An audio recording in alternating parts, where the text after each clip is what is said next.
চলেন এবার আমি আপনাদেরকে দেখাবো কিভাবে বিকাশ পার্সোনাল সিলেক্ট করে ট্রানজাকশন কোড বসিয়ে টাকা পাঠাবেন। সেম প্রসেসে এখানে আমরা ডায়মন্ডের প্যাকেজ এবং ইউআইডিটা দিয়ে বাই নাও অপশনে ক্লিক করে দিলাম। বিকাশ লাইভ দিয়ে যেহেতু একবার পেমেন্ট করে আপনাদেরকে দেখিয়েছি, সেখানে কিন্তু 5 টাকা চার্জ কাটে না।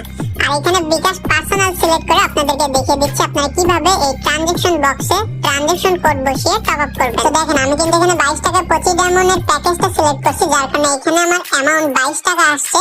আর এই 22 টাকাই কিন্তু আমাদেরকে পাঠাতে হবে। এর 1 টাকাও যদি আমরা কম পাঠাই তাহলে কিন্তু এখানে ট্রানজাকশন নেবে না। এখানে যত টাকা লেখা থাকবে ঠিক আপনাকে তত টাকা পাঠাতে হবে। তো টাকা কই পাঠাবেন? এই যে নিচে এখানে একটা নাম্বার দেখতে পাচ্ছেন, এখানে নাম্বারটা কিন্তু সবসময় চেঞ্জ হতে পারে। এখানে আপনাদের নাম্বারটা সেভ করার দরকার নেই, যখন এখানে যে নাম্বারটা দেওয়া থাকবে ঠিক সেই নাম্বারে আপনারা পাঠাবেন। তো আমি এখান থেকে নাম্বারটা কপি করে নিলাম এবং আমার বিকাশ অ্যাপে চলে গেলাম। এরপরে আমাদেরকে সেন্ড মানি করতে হবে। আমরা যে নাম্বারটা কপি করেছি সেই নাম্বারটা এখানে আমরা পেস্ট করে দেব। যেহেতু আমাদের প্যাকেজটির দাম 22 টাকা ছিল, সেক্ষেত্রে আমরা ঠিক 22 টাকা এখান থেকে পাঠাবো। এন্ড এখানে টাকা পাঠানোর সাথে সাথে আমাদেরকে এই ধরনের একটি ট্রানজাকশন আইডি দেওয়া হবে। এই যে এখানে দেখতে পাচ্ছেন আমাদের মূলত দরকার এই ট্রানজাকশন আইডিটা।